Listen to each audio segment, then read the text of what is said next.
एक छोटी सी फ्लेम जो आपके चूल्हे पर जलती है, उसके पीछे पूरी दुनिया का सिस्टम काम करता है। Oil fields, tankers, politics, Wars, diplomacy और फिर जाकर वो फ्लेम जलती है। सोचिए, सुबह का वक्त है, चाय बनानी है लेकिन गैस सिलेंडर खत्म। आप बुकिंग करते हो लेकिन डिलीवरी डिले। न्यूज हर जगह एक ही बात, gas shortage, oil crisis, war impact. लेकिन असल सवाल यह है कि क्या सच में इंडिया के पास सिर्फ 22 दिन का गैस बचा हुआ है और क्या ईरान वॉर इंडिया के किचन तक पहुंच चुका है? आज हम सिर्फ न्यूज नहीं, पूरा सिस्टम समझेंगे। ग्लोबल वॉर से आपके घर तक चूल्हा का कनेक्शन किस तरह है। दुनिया का सबसे इंपॉर्टेंट रीजन है मिडिल ईस्ट। यहाँ से दुनिया का बहुत बड़ा हिस्सा ऑयल और गैस आता है। अब ईरान, इजराइल और यूएस के दरमियान टेंशन रैपिडली बढ़ रहा है। मिसाइल्स स्ट्राइक्स हो रहे हैं, मिलिट्री बेसिस टारगेट हो रहे हैं और सिचुएशंस कंट्रोल से बाहर निकलता नजर आ रहा है। ये सिर्फ एक रीजनल कॉन्फ्लिक्ट नहीं है, ये ग्लोबल सप्लाई चेन का हार्ट अटैक है। जब मिडिल ईस्ट अनस्टेबल होता है तो ऑयल सप्लाई डायरेक्टली अफेक्ट होता है और जब ऑयल इफेक्ट होता है तो पूरी दुनिया हिल जाती है।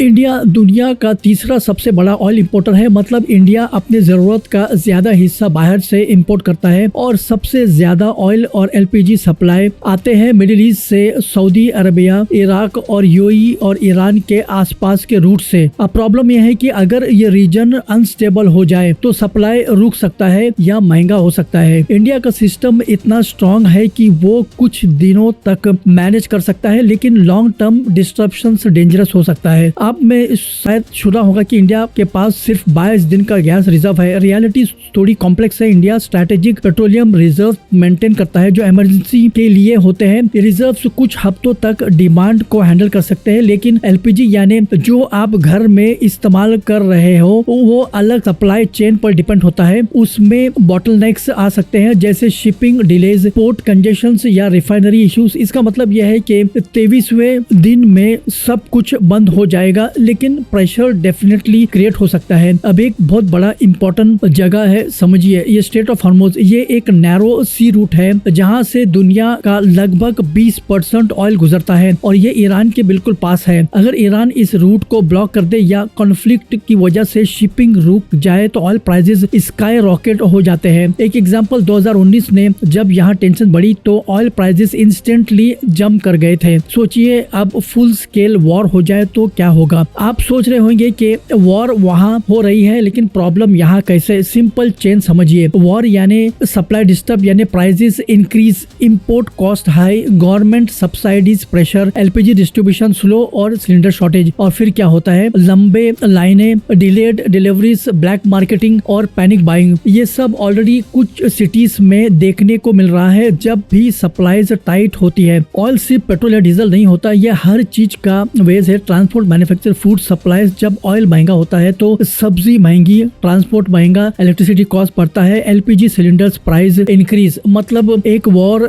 सिर्फ बॉटल पर नहीं होता, ये वो आपके बजट पर भी होता है। इंडिया बिल्कुल प्रिपेयर्ड नहीं है, ऐसा बिल्कुल नहीं है। गवर्नमेंट के पास मल्टीपल स्ट्रेटेजीज होते हैं। स्ट्रेटेजिक रिजर्व्स इस्तेमाल करना, अल्टरनेटिव सप्लायर्स ढूंढना जैसे Russia, US, Africa, subsidy adjust करना, इंपोर्ट डाइवर्सिफाई करना। लेकिन प्रॉब्लम यह है कि सडन शॉक्स को कम्प्लीटली अवॉइड करना मुश्किल होता है, खासकर जब ग्लोबल मार्केट पैनिक मोड में हो। यूक्रेन वॉर के बाद इंडिया ने रशिया से सस्ता ऑयल लेना स्टार्ट किया था। ये एक स्मार्ट मूव था, लेकिन उसकी भी लिमिट है। अगर ग्लोबल कॉन्फ्लिक्ट और एस्केलेट होता है तो शिपिंग, इंश्योरेंस, सैंक्शंस और लॉजिस्टिक्स सब इफेक्ट होते हैं। मतलब एक बैकअप है लेकिन फुल सोल्यूशन नहीं। तो सोचिए, middle class family, monthly budget already tight है, गैस सिलेंडर्स 1100 से 1500 तक हो जाते हैं, डिलीवरी लेट होती है, ऑफिस ट्रैवल महंगा हो जाता है, ग्रोसरीज का बिल डबल हो जाता है। ये सिर्फ नंबर्स नहीं, ये स्ट्रेस है, एंजाइटी है और डेली स्ट्रगल है। इसलिए एनर्जी क्राइसिस सिर्फ इकोनॉमिक इश्यूज नहीं है, ये सोशल इशू भी है। जब लोग सुनते हैं कि शॉर्टेज तो वो एक्स्ट्रा सिलेंडर्स बुक कर देते हैं। ये बिहेवियर सिस्टम और स्ट्रेस करता है। Result artificial shortage, black marketing, genuine reserves को डिले। इसलिए गवर्नमेंट हमेशा कहती है कि पैनिक मत कीजिए। अगर ईरान, यूएस, इजराइल का कॉन्फ्लिक्ट फुल स्केल वॉर में कन्वर्ट हो जाता है तो ऑयल प्राइसेस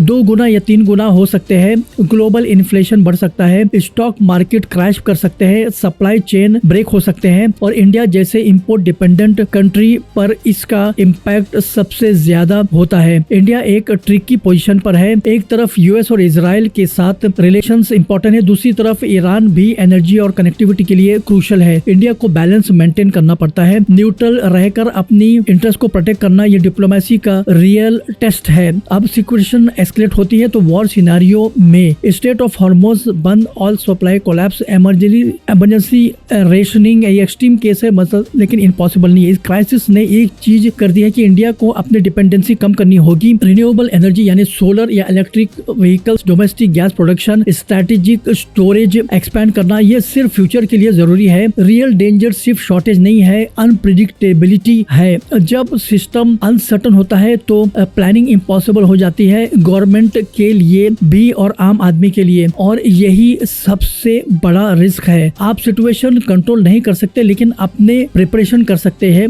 गैस को स्मार्ट इस्तेमाल कीजिए, बैकअप कुकिंग ऑप्शंस जैसे induction, electric stove, panic buying avoid कीजिए, न्यूज को समझकर रिएक्ट कीजिए। अवेयरनेस ही सबसे बड़ा पावर है। एक छोटी सी फ्लेम जो आपके चूल्हे पर जलती है उसके पीछे पूरी दुनिया का सिस्टम काम करता है। Oil fields, tankers, politics, Wars, diplomacy, और फिर जाकर वो फिल्म जलती है। इसलिए जब भी ग्लोबल न्यूज देखो तो उसे इग्नोर या नजरअंदाज मत करो, क्योंकि कभी कभी वो सीधा आपके घर तक आ जाती है।